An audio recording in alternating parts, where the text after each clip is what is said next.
It's Tuesday, let's make radish soup.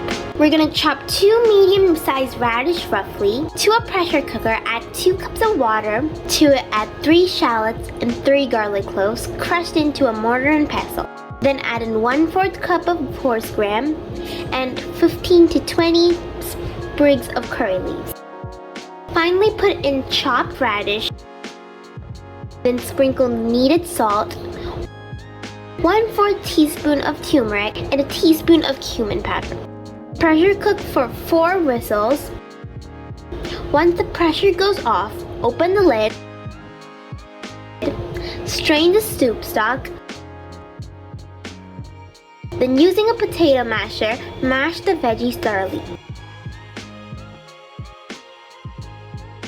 Add another cup of water to the cooker and transfer the mashed veggies into the cooker. Cook until it comes to a boil. Again, strain it off and give a mash. Add salt if needed and pepper to taste. Delicious radish soup is ready, and serve it hot. See you tomorrow. Bye!